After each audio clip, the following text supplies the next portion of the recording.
الحمدللہ رب العالمین الرحمن الرحیم اللہم صلی علی محمد وعلی آل محمد۔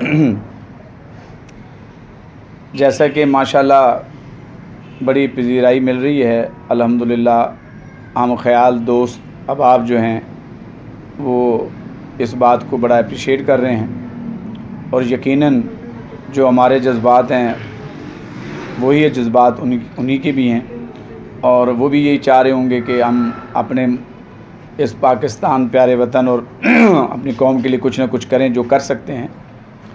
اس میں ضروری نہیں کہ آپ بڑے بڑے محل بنا کے دے دیں یا کوئی، وہ مجھے مثال یاد ہے، آپ بھی الحمدللہ یہ جانتے ہوں گے کہ جب حضرت ابراہیم علیہ السلام کو آگ میں ڈالا تو ایک چڑیا جو ہے اپنی چونچ میں پانی لے کے آئی کہ میں آگ بجھاؤں، تو کچھ پرندے انہوں نے روکا اس کو اور کہا کہ تو کہاں جا رہی ہے؟ اس نے کہا میں آگ بجھانے جا رہی ہوں۔ انہوں نے کہا تیری اس ایک چھوٹے سے قطرے سے کیا آگ بجھے گی؟ اس نے کہا نہ بجھے، لیکن کم از کم میں اللہ تبارک تعالیٰ کے ہاں سرخرو ہوں گی کہ میرے مالک میری جتنی استطاعت تھی میں نے اتنی کوشش کی ہے۔ تو جتنی ہماری استطاعت ہے وہ، اور لوگ بھی کہتے ہیں قطرے قطرے سے دریا بنتا ہے، ہم اسی طرح اگر ہماری سوچ ہمارے خیالات جو ہے ملتے چلے جائیں گے تو انشاءاللہ تعالیٰ آگے جو ہم سے ہو سکا وہ اللہ کے فضل سے اس ملک و قوم کے لیے بہتر ثابت ہوگا۔ بے شمار زندگی میں واقعات ہیں۔ آج ایک واقعہ ایسا ہو گیا کہ ہم جو ہے اس کو بیان کرنا جو ہے بڑا ضروری سمجھتے ہیں کہ آج میرے ایک اسٹوڈنٹ MI جو ہے ایجوکیشن اکیڈمی میں جو پڑھتا ہے، وہ باہر نکلے ہیں اپنے کلاس سے فارغ ہو کے، تو وہاں کوئی صاحب انہیں مل گئے ہیں روڈ پہ، جنہوں نے بڑی چالاکی سے، بڑی عیاری اور مکاری سے جو ہے اس کا موبائل اس کو لیا، اور اجنبی ہونے کے باوجود یہ اظہار کیا کہ میں آپ کو اور آپ کی فیملی کو بڑی اچھی طرح جانتا ہوں، اور اسی کا موبائل لے کے اسی سے نمبر لے کر ان کے گھر والوں کو جھوٹ کا فون کیا، جبکہ اس نے فون کیا نہیں ہے، اور کہا کہ جی وہ بچہ میرے ساتھ ہے، پریشانی ہو رہی ہے، اور اس کو کہتے ہیں ابھی چلتے ہیں، مجھے آپ کے چاچو اور ابو سے جو ہے نا وہ کام ہے، اور موبائل جو ہے وہ اس کے ہاتھ میں تھا، اور ایک دم جو ہے وہ غائب ہو گیا اور وہ فون لے کے چلا گیا۔ بچہ بڑا پریشان ہوا، اس کے گھر والے بڑے پریشان ہوئے، میرے سے رابطہ کیا، تو میں نے کہا وہ تو پڑھ کے جا چکا ہے۔ 3 گھنٹے پریشانی میں آیا۔ مختصر یہ کہ وہ بچہ پھر جب آیا 3 گھنٹے کے بعد، اس نے کہا جی میں بڑا خوار ہوا ہوں، لیکن وہ بندہ جو ہے نا مجھے نظر نہیں آیا، بڑا رو رہا تھا بچہ۔ بہرحال اس کو تسلی دی ہم نے اور سمجھایا کہ بیٹا ایسے جو بھی اجنبی لوگ ہیں ان سے بچا جائے۔ یہ سارے واقعات میں یہ سوچ رہا تھا کہ ایسا کیوں ہوا، اور یہ کوئی ایک واقعہ نہیں ہے، ایسے بے شمار واقعات ہیں جو آئے دن ہم دیکھتے بھی ہیں، سنتے بھی ہیں۔ تو بہرحال بچوں کو کوشش کرتے ہیں کہ ہم یہ ان کو بتائیں کہ بیٹا ایسے لوگوں سے بچا جائے۔ میں یہ سوچ رہا تھا کہ سبب کیا ہے، اس کی روک تھام کیسے کی جا سکتی ہے، تو وہی بات کہ تعلیم سے اس کی روک تھام ہو سکتی ہے۔ اب یہ جتنا لاک ڈاؤن میں تعلیمی نقصان ہوا ہے، بچوں کے ذہن مفلوج ہو چکے ہیں، ان کو سمجھ نہیں آ رہی کرنا کیا ہے، نفسیاتی ہوتے جا رہے ہیں نوجوان، خاص طور پہ جو یہ انٹر اور میٹرک لیول کے جو بچے ہیں، ان کا حل کیسے نکالا جائے، اور اس کا حل ایک ہی نقطہ ہے، اور وہ نقطہ ہے تعلیم و تربیت۔ مجھے بڑی تکلیف ہوئی ہے اس بچے کو دیکھ کر کہ آج کل کے موبائل بھی جو ہے وہ اتنے جو ہے وہ سستے نہیں ہیں، بڑے مہنگے ملتے ہیں، اور غالباً اس کا موبائل بھی مہنگا ہی تھا، لیکن وہ لے گیا آدمی یہ جانتے ہوئے بھی۔ یہ اللہ کا شکر ہے کہ موبائل لے گیا، یہ جانتے ہوئے بھی کہ موبائل جو ہے آج کل وہ ایک ظاہر نیا سسٹم ہے، اگر اس کو تو موبائل وہ جو ہے وہ بند ہو جائے گا، وہ کسی کام کا نہیں رہے گا، تو صرف موبائل گیا ہے۔ حالانکہ جو اگلی کہانی تھی اللہ نے بچا لیا اس کو، اور وہ بچہ واپس آ گیا، وگرنہ اللہ تعالیٰ معاف فرمائے کہ بچہ جو ہے وہ کہیں سے کہیں وہ لے جاتا۔ تو اس کی میرے نقطہ نظر سے جو ہے ایسے واقعات جو ہے اس کے زیادہ جو سبب ہے وہ تعلیم و تربیت کا نہ ہونا ہے۔ اور یہ تو آج کا واقعہ ہے، اس سے قبل بھی میں یہ واقعہ سن رہا ہوں، اور میں چاہوں گا کہ وہ اپنی زبانی ہمارے اسماعیل بھائی بتائیں آپ کو کہ ایسا واقعہ پہلے ان کے اپنے بچے کے ساتھ کیسے ہوا، وہ آپ کو بیان کریں گے۔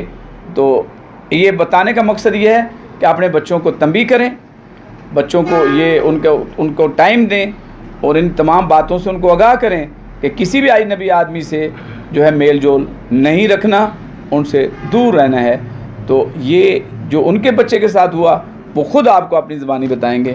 تو جناب اسماعیل بھائی۔ بسم اللہ الرحمن الرحیم۔ الحمدللہ ہمیں روزانہ کوئی ایک موضوع مل جاتا ہے، ظاہر سی بات ہے معاملات ہیں، تو جب ملک اور دین اور نوجوان بچوں کے لیے اور اپنی گھروں کے لیے ہم ٹائم نکال ہی رہے ہیں، تو موضوع تو آج ہمارا کہہ لو کہ اور کچھ تھا، تعلیم کے اوپر جو بیسیکل چل رہا تھا۔ تو میں جب سر کے پاس آیا ہوں تو سر بہت زیادہ پریشانی میں تھے، دماغ الجھا ہوا تھا۔ جب میں نے وہ کیس کو دیکھا، اسٹڈی کیا، پوری بات کو سمجھا، تو یہ بالکل سیم ٹو سیم میں آج ہم اپنا موضوع سے ہٹ کے اس موضوع پہ لائیں گے، کیونکہ یہ بھی ہمارے بچوں کا مستقبل کا معاملہ ہے، ظاہر سی بات ہے۔ اسے بتانا بہت، میں سمجھتا ہوں تبلیغ کی جائے، اسے دبا کے نہ رکھا جائے۔ یہ کچھ عرصے پہلے میرے اپنے بیٹے کے ساتھ، 16 سال کا میرا بیٹا ہے حسنین، اس کے ساتھ ہوا کہ جمعے کی نماز کے لیے سر میں غسل کرنے کے لیے جا رہا تھا، تو میں نے بچے سے کہا کہ بیٹا گلی کے کونے سے سبزی کا کچھ سامان منگانا ہے، 2 منٹ کا سفر نہیں تھا، لے کر آ جائیں آپ۔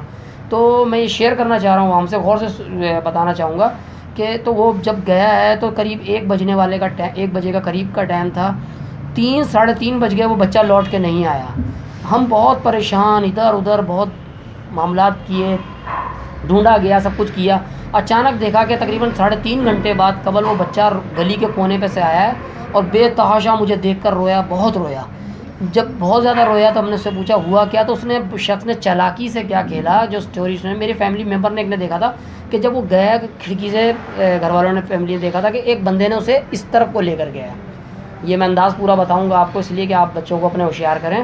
تو اس کو لے کے گیا تو اس کو ایسے کر کے، وہ میرا بیٹا بول رہا ہے، میرا بیٹا آپ قابو میں کیسے ہے؟ اس نے کہا ایسے کر کے سر پہ ہاتھ مارا کہ یار وہ تمہارے ابو کا کیا نام ہے کر کے کہا، تو بچے نے ظاہر آٹومیٹک بتا دیا اسماعیل۔ اب وہ جناب کہنے لگا ہاں تمہارے پاپا نے، اچھا بات سنو، کندھے پہ ہاتھ رکھا، تمہارے پاپا نے مجھے کچھ کپڑے دینے کا کہا تھا۔ تو بچے نے خود ہی کہہ دیا ٹرسٹ کے لیے، کیونکہ ہماری ٹرسٹ چل رہی ہے، اس نے سمجھا ٹرسٹ کے لیے، اس کا اور کام آسان ہو گیا۔ اب بچہ ظاہر سی بات ہے 15-16 سال کی کیا ایج رکھتا ہے، لیکن یہ کہ کانفیڈنس ہونا چاہیے۔ اس کو لے گیا رحمان کالونی میں کافی دیر اس کو لے کے پھر آ گیا میدان کے اندر۔ وہاں 2 بچے موبائل سے کھیل رہے تھے بیٹھے ہوئے، تو ان سے غصہ کیا، تمہارے پاپا میرے دوست ہیں اور اتنی بار تمہیں منع کیا موبائل نہیں کھیلا کرو، اس طرح انداز لیا کہ تمہارا میں اپنا ہوں۔ اس سے موبائل چھینا اور ان کو ڈانٹا، ان کو کہا کہ گھر جاؤ۔ میرے بیٹے نے بتایا کہ پاپا، پھر وہ دونوں گھر آ گئے۔ اس کے بعد مجھے لے گیا اختر کالونی، ندی پار کیا، ایک مرغی کی دکان کے آگے بٹھایا، پھر اس کے بعد ایک جگہ واش روم کی طرف گیا، مسجد کے وہاں بٹھایا۔ اس کے بعد مجھے کہا کہ تیرے پاس کچھ ہے پیسے وغیرہ، اس کے بعد کچھ نہیں تھا۔ اس کو لے جا کے پھر ایک اختر کالونی کے ہوٹل پہ بٹھایا کافی دیر، اور وہاں کہا مجھے نا تم پہ ترس آ رہا ہے تو تمہیں بس چھوڑ رہا ہوں، نہیں تو میں تمہیں چھوڑتا نہیں۔ وہ بچے کو جب وہاں سے چھوڑا گیا اتنے گھنٹوں بعد، اتنا کنفیوز کہ گھر کا رستہ نہیں پتہ تھا، وہ کس طرح پہنچا، اتنا رویا آ کر۔ پھر ہم جب گئے ہیں اس شخص کا کوئی نشان نہیں ملا، الحمدللہ کہ میرے بچے کو کوئی جانی نقصان نہیں ہوا، اور وہ اتنا روتا ہوا ہے۔ پھر ہم لوگ بائکس پہ گئے ہیں، جگہ جگہ جہاں جہاں اس نے اسٹے کیا وہ جگہ دیکھی، سب جگہ، لیکن ایسے اس کے دماغ کو گمراہ کیا گیا ہے۔ تو یہ واقعہ ایک نہیں آیا، اس کے بعد 2 واقعے اور بھی آئے ہیں، اور وہ روڈ پر ایک دفعہ دیکھا بھی گیا بندہ، ہم لوگ پیچھے گئے ہیں اور وہ بندہ نہیں ملا، وہ غائب ہو گیا۔ تو لہٰذا یہ لوگ ہمارے بیچ میں ہیں اور ہمارے آس پاس ہیں۔ اگر اپنی بیٹیوں کی عزت چاہتے ہیں، ہم لوگ اپنے بچوں کا خیال رکھنا چاہتے ہیں، جو واقعہ روز ہو رہے ہیں، تو خدا را بچوں کو ایسے نہیں چھوڑیں۔ اور تعلیم کی وہی بات آ گئی، بچوں کے اندر تعلیم کا ہونا واقعی بہت ضروری ہے۔ انہیں اپنا موبائل نمبر بتایا جائے، بچوں کو بولا انجان نمبر نہیں کرو۔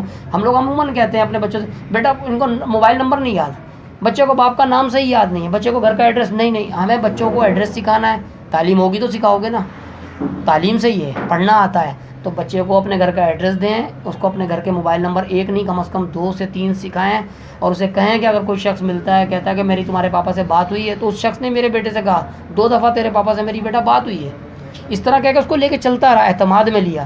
تو بچوں سے کہا جائے سختی سے کہ وہ جب تک خود ڈائل نہ کرے نمبر اس پہ بھروسہ، البتہ تو ایسے بھروسہ کرے ہی نہیں. تو سر یہ آج بہت پیارا موضوع تھا، میں سمجھتا ہوں کہ پچھلے موضوعوں سے زیادہ اچھا موضوع تھا، کیونکہ نسل بچے گی تو آگے کام چلے گا. جب نسل ہی نہیں بچے گی، اس طرح ہی معاملات، ایسے لوگ آ کے ہمیں گھیریں گے اور تنگ کریں گے، تو بس تو پھر ہو گئی کہانی. تو اس میں پولیس قصوروار نہیں ہے، اس میں ہمیں پہلے ہوشیار ہونا پڑے گا. پھر ہم جا کے پولیس کے گلے پڑتے ہیں تو پہلے پولیس کو ویک پوائنٹ دینے پڑیں گے کہ سر ہمارا بچہ ہوشیار تھا، ایسے ایسے تھا، اب آپ ان کو پکڑیں، وہ واقعی دہشت گرد ہے یا جیسا بھی شخص ہے تو اسے آپ پکڑیں. لیکن پہلے ہمیں تربیت دینی پڑے گی، وہ ساری تربیت تعلیم سے جڑی ہوئی ہے، اور ہمیں ہوشیار ہونا پڑے گا. یہ ایک واقعہ نہیں ہوا، کیونکہ میں خود سن کر گھبرا گیا، سر کو دیکھا پریشانی کے عالم میں، وہ بچہ اتنا رویا، اچھی خاصی ایج کا، ہائٹ کا بچہ ماشاءاللہ. میرا بچہ بھی ایسے ہی رویا. اگر اسی طرح 2-3 کیسز اور بھی پہلے سننے کو ملے ہیں اور سر نے بھی سنے تھے، تو ہم نے سوچا آج کیوں نہ اسی موضوع کو رکھا جائے کہ ایک پیغام والدین کو دے رہے ہیں. تو میں سمجھتا ہوں آپ لوگ دعا گو ہوں گے ہمارے لیے کہ آج کا موضوع بھی بہت پیارا تھا ہمارا. اور پھر دعوت دوں گا کہ آپ لوگ بھی کچھ اچھے عمل کو سوچیں، اور ہمارے نمبرز وغیرہ ہیں، اس میں معاملات ہیں، اگر کچھ ہمیں مشورہ دینا چاہتے ہیں تو دیں. ہم کوئی پیسوں کے لیے نہیں بیٹھے ہیں یہاں، اور نہ ہم نے آج تک لیا ہے. الحمدللہ اللہ کی طرف سے ہمیں صحت ہے تو یہ نعمت ہے، اسے استعمال کر رہے ہیں. تو یہ ان کے پاس اللہ نے اگر ان کو تعلیم دی ہے تو ان کا حق بنتا ہے کہ استعمال کریں. جیسے نبیوں کو جب معاملات آئے ہیں، ان کو دین کی خلافت ملی ہے، جو بھی کچھ ہے تو انہوں نے آگے سے دیا ہے، کھانے پینے پہ غور نہیں دیا. ان کی اگر عملی زندگی دیکھیں سر تو بہت پیاری اور بہت سادی، اس کو تو ہم 1 منٹ کے لیے استعمال نہیں کر سکتے ہیں، لیکن انہوں نے وہ استعمال کیا اور ہمیں وہ کچھ دے کر گئے ہیں جو آج تک ہم ان نقش قدم پہ چل رہے ہیں اور انشاءاللہ چلیں گے. لہٰذا آج جو ہمارے ساتھ واقعات سامنے آئے ہم نے آپ سے شیئر کیے، صرف اس لیے تبلیغ بطور حیثیت سر تبلیغ کی ہے کہ سن لیں. خدا را خیال کریں، ہمارے ارد گرد میں وہ لوگ گھوم رہے ہیں، اعتماد نہ کریں، بہت خیال کریں. اللہ تعالیٰ قبول کرے ہمارا بولنا سننا. اور پاکستان زندہ باد. آج کی بات میری تو پوری ہوئی، سب سے کچھ کہنا ماشاءاللہ جو ہے وہ اس میں نے اپنا پورا واقعہ جو ہے آپ سے شیئر کیا، اور اس کی شیئر کرنے کا مقصد یہ تھا کہ یہ کوئی سنی سنائی بات نہیں ہے، نہ کوئی کسی اخباری کوئی خبر ہے، یہ اپنی ذاتی ان کی پریکٹیکلی جو ہے وہ یہ معاملہ ہوا تھا اور انہوں نے شیئر کیا. بات یہ ہے کہ سب سے پہلے جو ہے ہماری ایک ذمہ داری بنتی ہے کہ ہم اپنے بچوں کو ٹائم دیں. جب ہم اپنے بچوں کو ٹائم دیں گے، ان کے ساتھ بیٹھیں گے، تو یہ ساری باتیں سامنے آئیں گی، تو بچوں کے اندر بھی ایک کانفیڈنس ہوگا. کیونکہ تعلیم کو تو ہم نے 2 سال سے جو ہے اس کو بالکل ٹچ ہی نہیں کیا نا. تو کم از کم ہم آپ خود ہی ٹائم دے لیں گھروں میں بیٹھ کے، کہ تھوڑا بہت ان کو جو ہے وہ تربیت ان کی جائے اور ان کو تنبیہ کی جائے کہ بیٹا اس طرح کے رہنا ہے. کیونکہ اب لگتا یوں ہی ہے کہ اپنے آپ کو بچانے کے لیے ہمیں خود ہی جو ہے وہ سارے معاملات کرنے پڑیں گے. کیونکہ معاشرہ اس طرف تیزی سے جو ہے وہ انتشار اور افراتفری کی طرف بڑھ رہا ہے کہ کوئی مثبت سوچ یا مثبت جو ہے پالیسی وہ نظر نہیں آ رہی. تو بہرحال اللہ تبارک تعالی ہم پہ رحم کرے، اللہ تعالی ہم پہ اپنی رحمت جو ہے وہ نازل فرمائے، اور وہی ہے آخری پناہ گاہ. تو ہمیں سب کو اس کی طرف لوٹنا بھی ہے اور اسی کی طرف جانا بھی ہے. تو کیوں نہ ہم اسی کی طرف ابھی سے جو ہے وہ لو لگائیں اور اس سے مدد چاہیں اور اپنے آپ کو بدلیں. اور اللہ تعالیٰ جو ہے تبھی، جیسے قرآن مجید کی آیت کو جو ٹرانسلیٹ پھر اقبال نے کیا کہ خدا نے آج تک اس قوم کی حالت نہیں بدلی، نہ ہو جس کو خیال اپنی آپ حالت بدلنے کا. تو ہمیں خود کوشش کرنی ہے. تو اس کے ساتھ پاکستان زندہ باد. اور انشاءاللہ آپ کے پاس بھی کوئی ایسے واقعات ہوں تو آپ ہم سے شیئر کریں، تاکہ ہم اپنے اس چینل سے جو ہم نے شروع کیا ہے اس کی وساطت سے ہم لوگوں تک یہ پیغام پہنچائیں. بہت شکریہ.